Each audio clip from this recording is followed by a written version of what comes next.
Final boarding call for all chaos and giggles. Passport stamped, deep breath. Here we go! Seatbelt stuck, I'm in the wrong row. Gate changed twice, running in slow-mo. Custom line curling like a sideshow. Did I bring the snacks? Guess we'll never know. Uh-oh, where'd my suitcase go? Hey, delayed again, guess I'm doing a show. Smile for the stamp, try to play it cool. What did I do? Breaking every rule. Laughing through the panic. Riding all the hassles. This is shenanigans of travels. I'd heard of an Australian woman who had been drawn into the dark side of this very dangerous city. A city that's fueled by the cocaine trade. Right now, Peru is the #1 exporter of cocaine, and more importantly, a lot of the cocaine recreationally that comes into the United States, Europe, and now Australia is being directly attributed to the mountains of Peru. 4 years after the arrest of Chappelle Corby in Bali, What do you have in your case? on the other side of the world, Do you have drugs? another young Australian began her own life behind bars.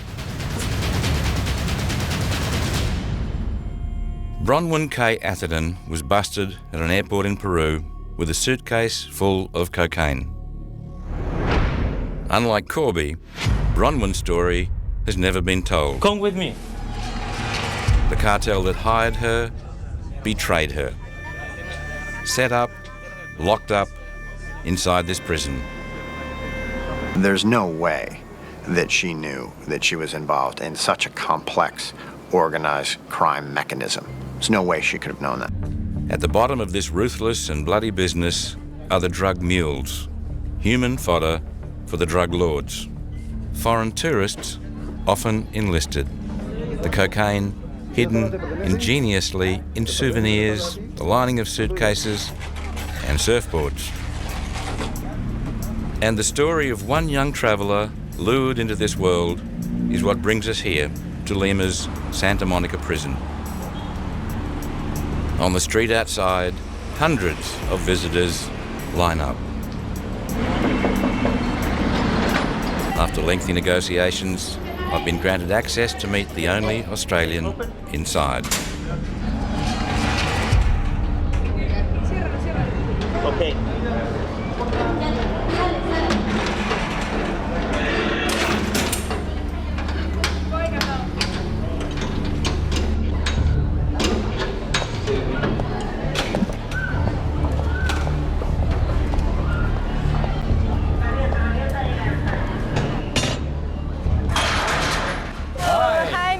You. Thank you for coming. Bronwyn Atherton is 27. The years inside have rubbed away most of her accent.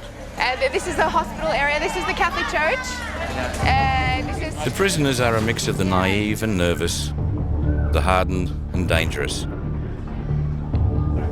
Built for 400, it's home to 1,000. You've already had 4 years in here. Almost. In a couple of months I complete 4 years. That's a long time. Yes, it is a long time. A long time away from Australia. Yes. You had a difficult childhood and it's important to your case. Tell me about it.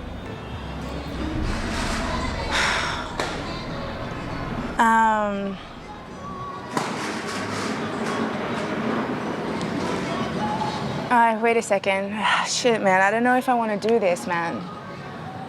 I don't know if I want to talk about this on TV. You know, from respect for my family. You know. Can I just accept that you suffered sexual abuse as a child? Yeah, sure.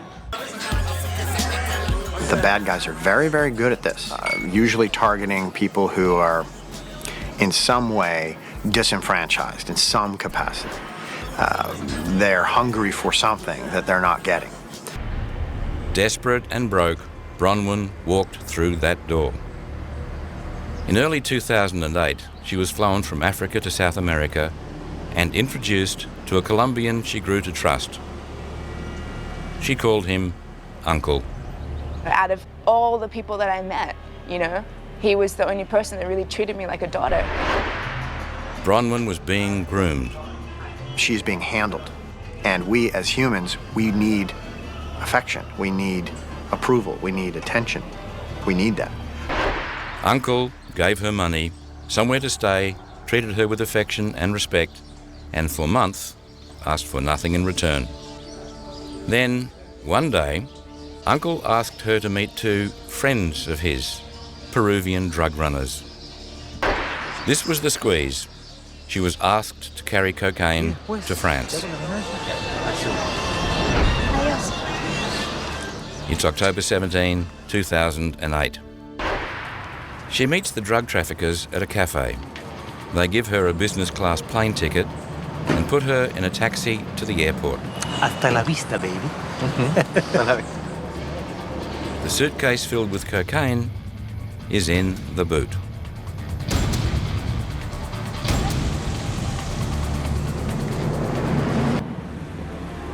God's saying to me, don't take the bag. If you take the bag, you're gonna go to jail. When Bronwyn arrives at the airport, the boot is opened and she sees the suitcase for the first time. It's big and it's heavy. I went to pick it up and I couldn't even pick up the weight. It was like 48 kilos the bag weighed. She has no idea the drug syndicate has double-crossed her. What do you have in your case? Do you have drugs? Come with me. He's like, can you open the bag, please? Do you have that combination? I said, I don't know the code. This other guy, he come and just with this thing, stabbed the bag. I was like, oh my God. In the suitcase are two backpacks filled with cocaine. 17 kilograms of the drug.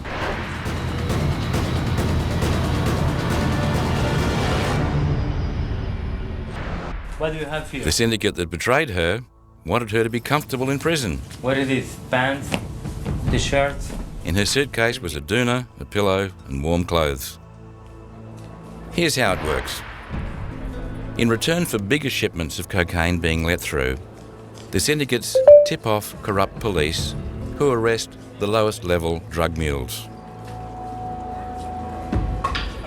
Bronwyn stood to earn enough money to get a plane ticket home. Instead, she was jailed for 14 years. You know what my charge is? It's not just drug trafficking. I'm charged with drug trafficking and multiple murder. It's like one step underneath terrorism. I had no idea, man. You were charged with multiple murder? That's what we are, all us drug traffickers are charged with. Yeah. Oh, because drugs kill people? Yeah. Did you ever think about that? No, I really never did, because you know what? Anytime anyone ever offered me a line of coke or something at a party, I just thought it was it's like a party drug. At her trial, she refused to name the Colombian uncle who set her up, even though it may have meant a reduced sentence. The man who sent you to jail, you regarded as a friend. A Colombian yeah. gangster you called uncle. Well, I really believe that he did not set me up. I really, really, truly believe he did not set me up. Those Peruvian guys that I met one time, I felt something with He them. was a trafficker? No, he was not a trafficker. He was Then how did he a send you to businessman, like he said. Yeah. How did he send you to a gang of traffickers? No, well, he's a, an organizer, a boss man. You He know. sent you to a gang of traffickers? Yeah, I know, but I was also a willing participant, Why didn't you name him to the cops? For one, like I said, I really do not believe that he set me up. I knew the risk that I was taking. It's not for me to dob anybody out. I mean, rats get killed. You know what I mean? There's been people that have ratted out people and they get shot the second they get their freedom. In the seriously overcrowded prison, Bronwyn shares a tiny cell measuring 3 metres square with 3 other women. On one of our visits, there's a Mother's Day concert in the courtyard. Bronwyn is in the choir.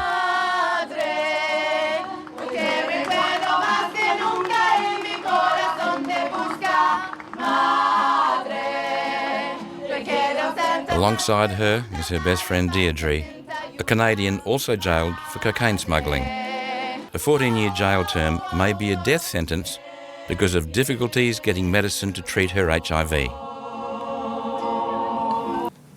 I find out that she's a nice person, maybe not too smart. The smart ones are the real traffickers who know how to convince stupid people to be mules.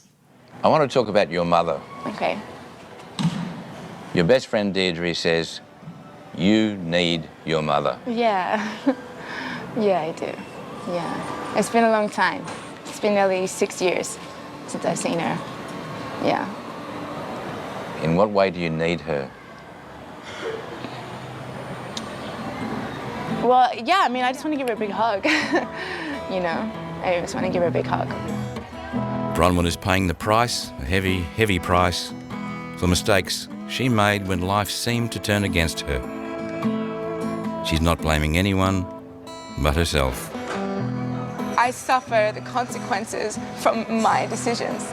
You know, I did this to me. It's not somebody else.